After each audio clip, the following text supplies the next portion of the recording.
प्रधानमंत्री नरेंद्र मोदी की अध्यक्षता में यूक्रेन से भारतीय नागरिकों की सुरक्षित वापसी और वहां के हालातों की स्थिति की समीक्षा के लिए हुई उच्च स्तरीय बैठक।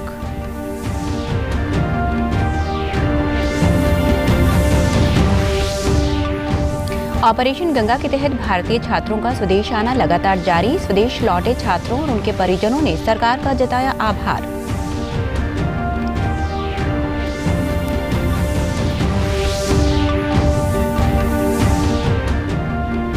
प्रदेश की मंडियों में सरसों की आवक हुई शुरू। नूंह जिले के किसानों ने न्यूनतम समर्थन मूल्य से अधिक भाव मिलने पर जताई खुशी।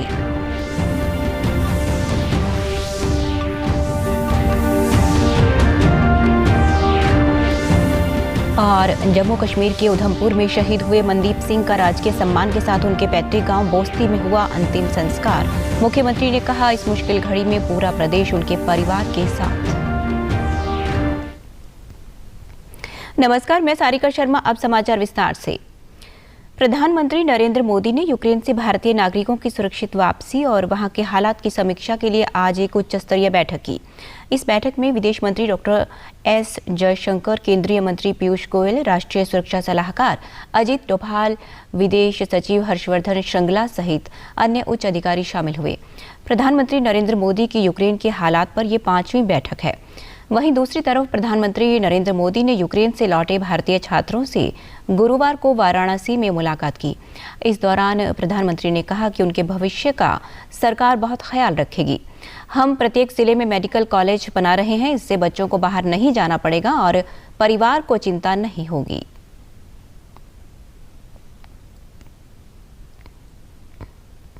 देश मजबूत हो, इन सारी समस्याओं का समाधान उसी में है। उसी प्रकार से मैं तो अभी भी मानता हूं कि अगर देश में पहले से मेडिकल एजुकेशन की नीतियां सही होती तो आप लोगों को बाहर नहीं जाना पड़ता। देखिए, पहले करीब 300-400 के बीच में हमारे यहाँ मेडिकल कॉलेज थी, अब हम करीब 700 तक पहुंच गए हैं और मेरी कोशिश है कि हर जिले में मेडिकल कॉलेज हो। जिस प्रकार की कोशिश हम कर रहे हैं तो शायद 10 साल के भीतर पिछले 70 साल में जितने डॉक्टर बने हैं उतने नए 10 साल में बन जाएंगे जी। इतना बड़ा काम हो जाएगा तो फिर बच्चों को बाहर भी नहीं जाना पड़ेगा, मजबूरियां खत्म हो जाएगी, परिवार को भी टेंशन नहीं होगा। तो मेरी ये कोशिश है। यूक्रेन में फंसे भारतीय छात्रों को भारत सरकार ऑपरेशन गंगा के तहत स्वदेश वापस ला रही है। रोजाना सैकड़ों भारतीय अपने घर लौट रहे हैं। इस दौरान सिरसा जिले के गांवों और शहर के छात्र भी सकुशल अपने घर वापस लौट आए हैं। अपने घर पहुंचने पर छात्रों और उनके माता पिता के चेहरे पर खुशी और राहत दिखाई दे रही है। गांव हांडीखेड़ा और शहर की फ्रेंड्स कॉलोनी निवासी 2 छात्र यूक्रेन से वापस लौट आए हैं। वहीं 2 छात्राएं सप्ताह भर पहले ही अपने घर पहुंच चुकी हैं। जिला उपायुक्त अजय सिंह तोमर ने बताया कि अब तक जिले के 43 लोगों में से 15 लोग वापस आ चुके हैं। हमें एम्बेसी से जानकारी मिली है, उसके हिसाब से 43 नागरिक है सिरसा ज़िले के जो कि यूक्रेन में फंसे हुए थे। उनमें से कल की जो हमारी जानकारी है उसके हिसाब से 15 हमारे वापस आ चुके हैं और बाकी सभी इन ट्रांजिट है और सेफली यहाँ के लिए सिरसा के लिए रवाना हो चुके हैं। पत्रकारों से बातचीत में छात्रों ने बताया कि हूटर बजते ही हम बंकर में छिप जाते थे। बॉर्डर के बाद हम शेल्टर होम में रहे, जहां खाने पीने को सब कुछ मिला। शेल्टर होम से एम्बेसी के लोग हमें एयरपोर्ट लेकर गए। उन्होंने कहा कि हम किसी तरह रेलगाड़ी से बॉर्डर तक पहुंचे। हमें अब अच्छा लग रहा है कि अपने घर लौट आए हैं। सबसे पहले तो हमें विनित्सा से बॉर्डर तक पहुंचाया गया था, जिसके अंदर हमारी पूरी रात चली गई थी और हम भोर में वहाँ पहुँचे थे। फिर जो सर आगे बॉर्डर पे सर हमें पूरे 24 घंटे लग गए थे। मैं लगभग 24 घंटे तक वहाँ पे खड़ा रहा था और जिसमें से 1 ही घंटा शायद मुझे बैठने को मिला होगा। उसके बाद सर वहाँ से हमें शेल्टर ले जाया गया। शेल्टर में हमें मेरे ख्याल से 1 दिन रखा गया होगा और रात को फिर वहाँ पे हमें एम्बेसी आई थी, वहाँ पे बस प्रोवाइड की गई थी। फिर वहाँ से हमें एयरपोर्ट ले जाया गया था। फिर वहाँ से हम फिर सर यहाँ पे इंडिया आए हैं सर। जैसे हमने बॉर्डर क्रॉस किया, बॉर्डर क्रॉस करने के बाद सरकार ने हेल्प की। जैसे ही हम एम्बेसी में पहुँचे, एम्बेसी में पहुँचने के बाद उन्होंने हमें खाना पीना दिया, सब कुछ रेस्ट करने के लिए जगह दी। फिर रेस्ट करने के बाद हमको जैसी फ़्लाइट्स है वो अवेलेबल हुई, हमको फ़्लाइट वगैरह दी और हाँ, वहाँ से यहाँ तक आने का फ़्लाइट वगैरह भी फ्री था। तो हमसे ना कोई उसका चार्जेस वगैरह लिया ना कुछ और। नूंह जिले में सरसों की आवक शुरू हो गई है। इस फसल को नकदी फसल माना जाता है। इस बार बेमौसम बरसात और ओलावृष्टि के कारण सरसों की फसल को हल्का नुकसान हुआ, लेकिन एमएसपी से ज्यादा भाव मिलने से किसान काफी खुश हैं। पुन्हाना की एसडीएम मनीषा शर्मा ने बताया कि नूंह में सरसों की फसल 5,500 रुपए से लेकर 7,000 रुपए प्रति क्विंटल के भाव पर बिक रही है। जब कोई किसान पूरी तरह सूखी हुई सरसों की फसल लेकर मंडी में जाता है तो उसे 8,000 रुपए प्रति क्विंटल के भाव भी मिल रहे हैं। एसडीएम ने कहा कि पुन्हाना अनाज मंडी में लगभग 14,000 क्विंटल सरसों की खरीद की जा चुकी है।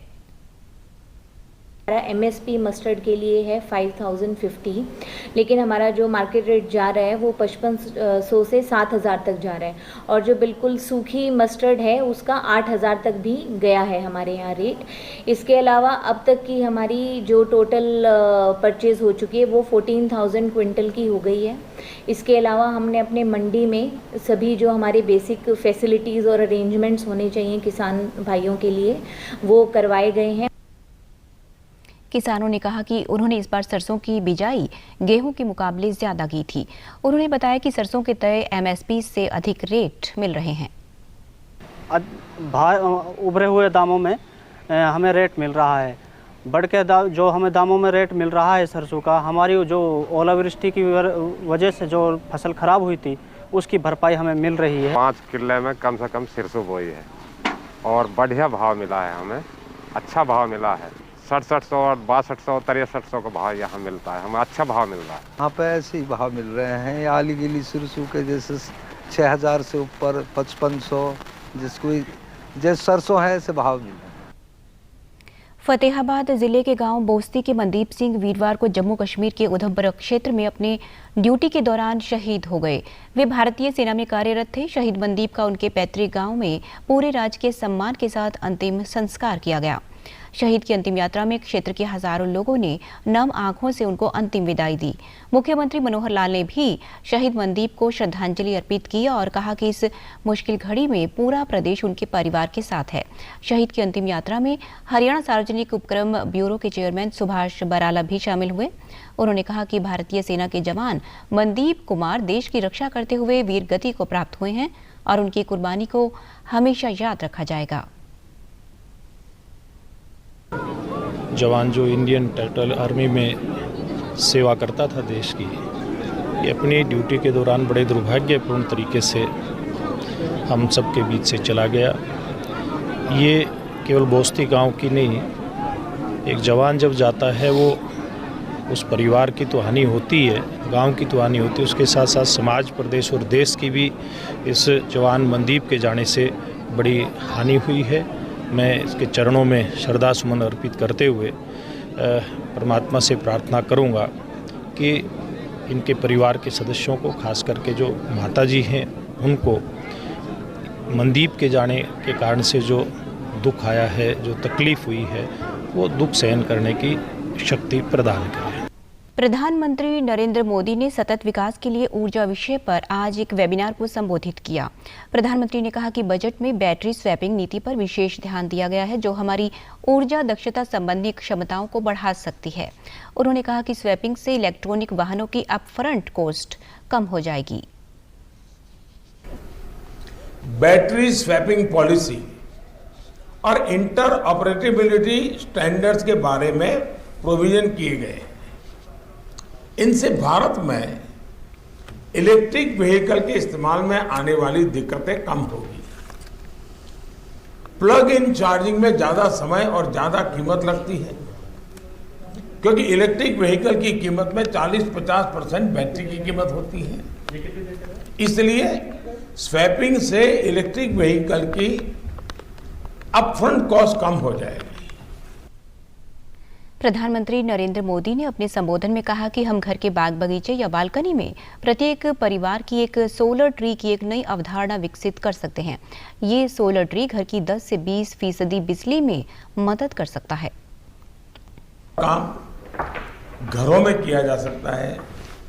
घर में जहां बाग बगीचा होता है या फिर बालकनी होती है, क्या हम जो गार्डनिंग का कंसेप्ट है उसमें एक सोलर ट्री, हर परिवार का अपना एक सोलर ट्री हो, वैसा एक नया कंसेप्ट डेवलप कर सकते हैं जो घर की 15%, 20% भी बिजली में वो सोलर ट्री मदद कर सकती है और घर की पहचान भी बन जाएगी कि भाई ये सोलर ट्री वाला घर है, यानी ये एनवायरनमेंट के प्रति जागरूक नागरिकों का घर है। कोरोना टीकाकरण के तहत देश भर में अब तक 2 करोड़ प्रिकॉशन डोज दी जा चुकी है। केंद्रीय स्वास्थ्य मंत्री मनसुख मांडविया ने ट्वीट कर कहा, स्वास्थ्य देखभाल और अग्रिम पंक्ति के कार्यकर्ताओं और 60 वर्ष या उससे अधिक आयु के नागरिकों को 2 करोड़ से अधिक एहतियाती खुराक दी जा चुकी है। उन्होंने सभी पात्र लोगों से जल्द अपनी एहतियाती खुराक लगवाने का अनुरोध किया है। केंद्रीय स्वास्थ्य मंत्री मनसुख मांडविया ने आज एक वर्चुअल बैठक में टेली कंसल्टेशन के लिए हरियाणा सरकार की तारीफ की। उन्होंने कहा कि टेलीमेडिसिन में हम दुनिया के साथ ताल मिलाने की दिशा में आगे बढ़ रहे हैं। बैठक में उन्होंने अपने झज्जर दौरे के दौरान एक हेल्थ एंड वेलनेस सेंटर का जिक्र भी किया। अंतर्राष्ट्रीय महिला दिवस के उपलक्ष्य में करनाल के मंगल सेन ऑडिटोरियम में कार्यक्रम का आयोजन किया गया। इसमें स्कूल और कॉलेज के विद्यार्थियों और अध्यापकों ने भाग लिया। आयोजित कार्यक्रम में महिलाओं के लिए राष्ट्रीय संसद विषय पर विस्तार से चर्चा की गई। इस अवसर पर राष्ट्रीय महिला आयोग की चेयरपर्सन रेखा शर्मा ने मुख्य अतिथि के रूप में शिरकत की। वक्ताओं द्वारा महिलाओं को उनके अधिकारों और सुरक्षा कानूनों के बारे में जागरूक किया गया। राष्ट्रीय महिला आयोग की चेयरपर्सन रेखा शर्मा ने कहा कि बेटियों को समान दर्जा देने के लिए समाज की सोच में बदलाव लाने की आवश्यकता है। धीरे धीरे आपने देखा होगा कि महिलाओं के नाम की एक पट्टी लोग अपने दरवाजे पे लगाने लगे। किस प्रकार सोच में बदलाव आया इस नारे से। तो ये पॉलिसीज और प्रोग्राम्स बहुत बड़ा समाज में बदलाव ला सकते। जिस तेजी से हम सोचते हैं कि होना चाहिए वो तेजी कम है, फिर जनसंख्या भी हमारी ज्यादा है, तो उस पे ध्यान रखते हुए मुझे लगता है हम बदलाव आ रहा है, धीरे धीरे और अच्छा आए, उसी के लिए हम सब लगे हैं, आप भी लगे हैं। इस अवसर पर सिरसा की सांसद सुनीता दुग्गल ने कहा कि भारत सरकार द्वारा महिलाओं के सशक्तिकरण के लिए उठाए जा रहे कदमों की जानकारी देने के लिए ये कार्यक्रम आयोजित किया गया है। उन्होंने कहा कि महिलाओं को अपना हक लेने के लिए आगे आना चाहिए। मैसेज देने का काम किया कि महिलाओं को अपने आप को किसी भी तरीके से कम नहीं समझना चाहिए और किस तरह से हम महिला सशक्तिकरण की तरफ बढ़ें। और हमारी सरकार भी, चाहे हरियाणा सरकार की बात करें और या भारत सरकार की बात करें, वो भी किस तरह से महिला सशक्तिकरण की तरफ जो है वो कदम बढ़ा रही है, इसके बारे में अवगत करवाने के लिए कार्यक्रम का आयोजन किया गया। कैथल जिले के गांव बूढ़ाखेड़ा की मुर्रा नस्ल की भैंस रेशमा देश में सबसे ज्यादा दूध देने वाली भैंस बन गई है।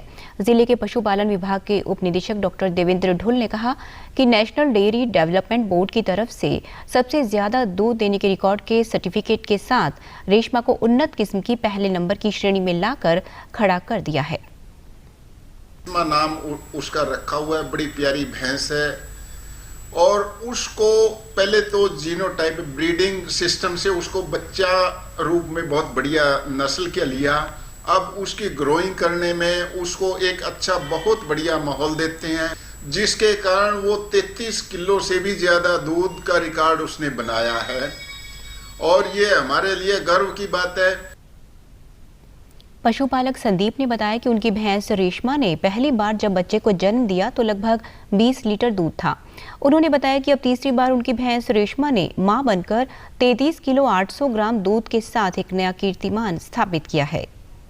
ये डीएफए में अभी हुआ था फरवरी को 21 से 23 को, वहाँ पे निकाला था 31 केजी 213 ग्राम दूध और पिछली साल निकाला था एनडीडीपी की रिकॉर्डिंग हुई थी पूरी साल की, तो उसमें इन्होंने निकाला है 33 केजी 800 ग्राम।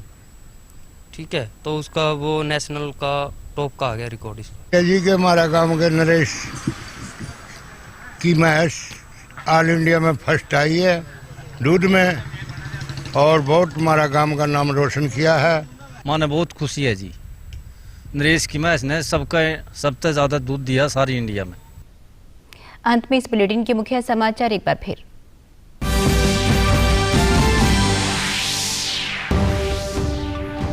प्रधानमंत्री नरेंद्र मोदी की अध्यक्षता में यूक्रेन से भारतीय नागरिकों की सुरक्षित वापसी और वहां के हालातों की स्थिति की समीक्षा के लिए हुई उच्च स्तरीय बैठक।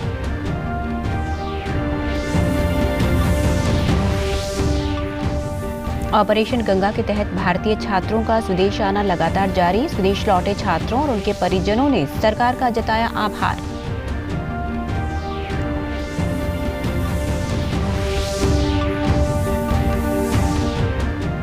प्रदेश की मंडियों में सरसों की आवक हुई शुरू। नुह जिले के किसानों ने न्यूनतम समर्थन मूल्य से अधिक भाव मिलने पर जताई खुशी।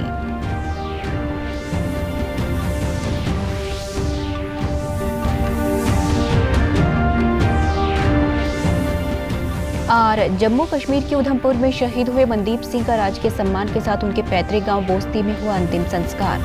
मुख्यमंत्री ने कहा, इस मुश्किल घड़ी में पूरा प्रदेश उनके परिवार के साथ। सभी दर्शकों से अपील है कि आप जब भी घर से बाहर निकलें तब मास्क जरूर पहनें, 2 गज की दूरी बनाए रखें और एक नियमित अंतराल पर अपने हाथ धोते रहें। और अगर आप पात्र हैं तो टीकाकरण अवश्य करवाएं, तभी आप कोरोना महामारी से बच सकते हैं। आज के बुलेटिन में बस इतना ही। नमस्कार।